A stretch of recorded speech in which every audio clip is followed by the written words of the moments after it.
The best way to enlightenment is to stop eating sugar, and it's not for the reason that you think.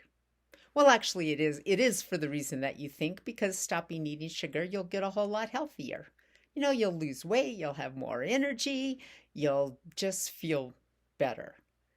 But it's the process of giving up the sugar that is really enlightening.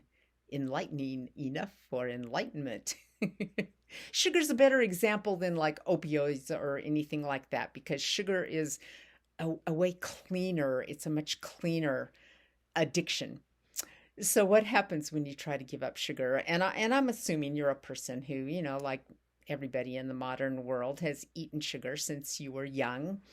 Sugar is not only very tasty in the mouth, but it's also delivered to us in the most beautiful ways. I mean, cakes and cookies and pies. I mean, they're made just beautiful. They're attractive, it helps with the addiction.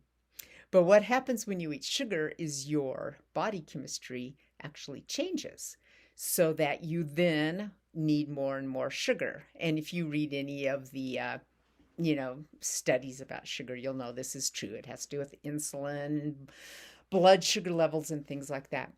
So, but what's really, really interesting is the way that your mind cooperates with the addiction. So, if you can completely not eat anything with sugar in it for 2 weeks, you will discover that your mind literally changes. You will look at those beautiful, a candy bar, a popsicle, a cookie. You'll look at it and you'll just go, that isn't even food.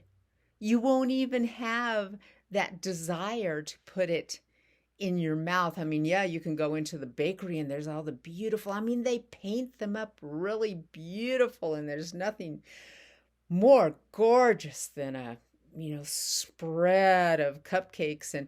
But, if you can just go 2 weeks without eating any sugar at all, you'll walk in and look at it and you'll go, that's not even food.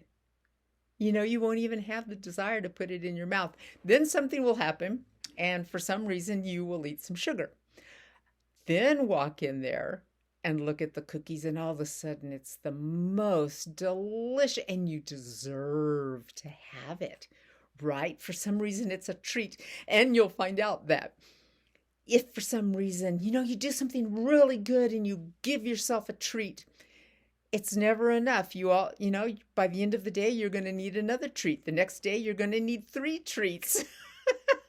And it's literally, you can actually sit there and watch your mind talk you into eating it, and then eating the next one, and then eating the next one. But then stop.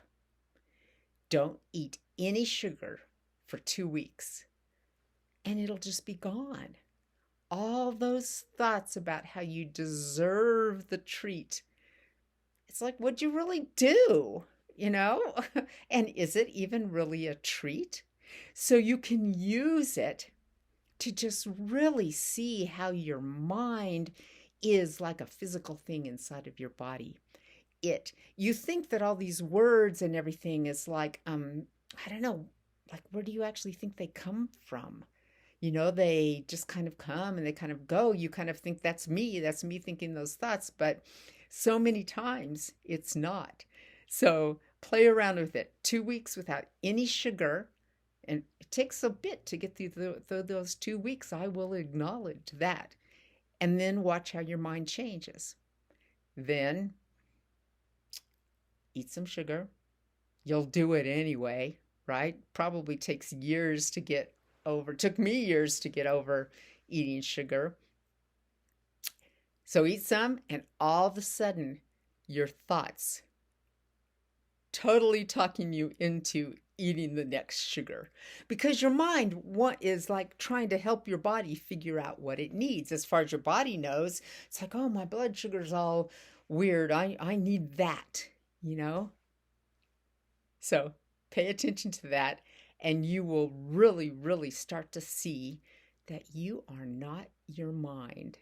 Your mind is like this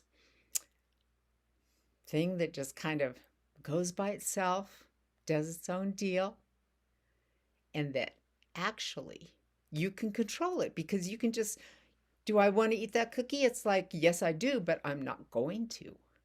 2 weeks. And then all of a sudden your mind will be completely different. Give it a try.